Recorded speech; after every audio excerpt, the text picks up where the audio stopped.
حضور کا دیا ہوا ایک نسخہ دینے جا رہا ہوں۔ میں آپ سے کوئی قسم نہیں لیتا، ہاتھ نہیں اٹھواتا، لیکن میں آپ سے گزارش کرتا ہوں کہ آپ یہ عزم کریں کہ حضور کی جانب سے جو پھول ملیں گے جھولی میں ڈال لیں گے اور اس پہ عمل کریں گے۔ تو عمل کر کے دیکھیں، اگر شفا نہ ہوئی میرا گریبان پکڑ لینا، کیونکہ حضور جو فرماتے ہیں سچ فرماتے ہیں۔ اور یہ حدیث جو میں آپ کو سنانے لگا ہوں، یہ لاکھوں فرامین رسول کا خلاصہ ہے۔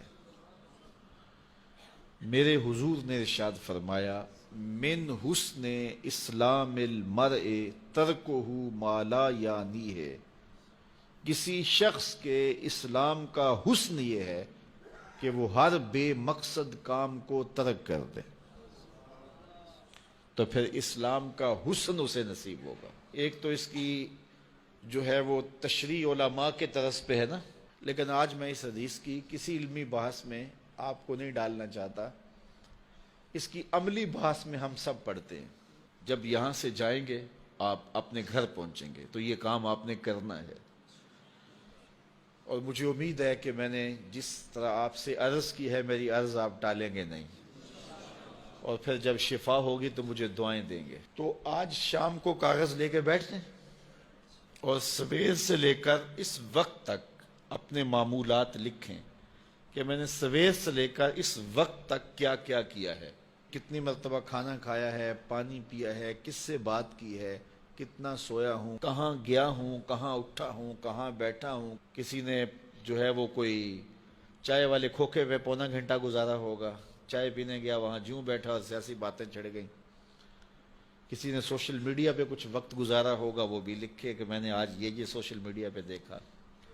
تو آج کی ساری فہرست 24 گھنٹے کی نہیں، صبح سے لے کے سونے کے وقت تک 12-14 گھنٹے کی فہرست بنائیں، اور پھر اس کے اوپر نشانی لگائیں اس میں بے مقصد چیزیں کیا تھیں جو مجھے نہیں کرنی چاہیے تھی، جن سے مجھے نہ دین کا فائدہ ہوا، نہ دنیا کا فائدہ ہوا، نہ میرے جسم کو کوئی تقویت ملی، نہ روح کو طاقت ملی، نہ وہ میرے اخلاق کے سدھارنے کا سبب تھی۔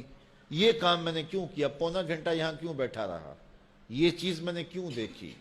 یہ کام میں نے کیوں دیکھا؟ فلاں کو گھور کے کیوں دیکھا؟ فلاں کے بارے غلط کیوں سوچا؟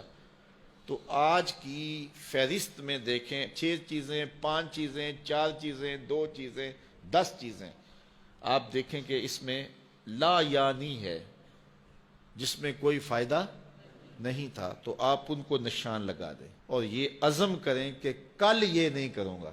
اگلے دن پھر وہ تو آپ یقیناً نہیں کریں گے جب پکا ارادہ کر چکے ہیں، تو اگلے دن پھر معمول سے دن آپ کا گزرے، تو جب شام کا وقت ہو تو پھر دوبارہ کاغذ قلم لے کے بیٹھ جائیں اور لکھیں آج میں نے کیا کیا کیا۔ آج 8 چیزیں نکلی ہیں تو کل کوئی اور نئی چیزیں 5-4 اور آ جائیں گی، تو ان کو بھی کاٹ دیں کہ پرسوں یہ بھی نہیں کرنی۔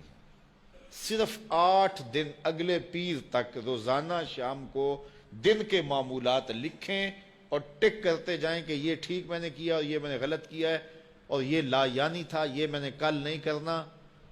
8 دن گزرنے کے بعد جب آپ یہاں اگلے پیر آئیں گے تو آپ کا چہرہ تم تما رہا ہوگا۔ یہ صرف 8 دن کا نسخہ ہے، 8 دن یہ نسخہ استعمال کریں، آپ کو جینے کا مزہ آ جائے گا۔ صبح اٹھیں گے حشاش بشاش، سوئیں گے تو گوڑی نیند آئے گی، نہ دل پر کوئی بوجھ، نہ دماغ پر بوجھ، نہ کوئی ضمیر پہ بوجھ۔ تو پھر ظاہر ہے جو فارغ بچے گا وقت، آپ کہیں گے کس میں نے کھوکھے پہ بھی نہیں بیٹھنا، نائی والے حمام پہ بھی نہیں بیٹھنا، وہ فضول کام یہ بھی میں نے نہیں کرنا، تو پھر کیا کریں گے؟ تو وقت ایسے تو گزرتا نہیں، پھر محمد عربی پہ درود پڑھنے لگ جائیں، پھر قرآن کھول کے بیٹھ جائیں گے۔ ہم صرف 8 دن اس کی مشق کر کے دیکھ لیں تو پھر دیکھنا کہ زندگی کتنا لطف دیتی ہے۔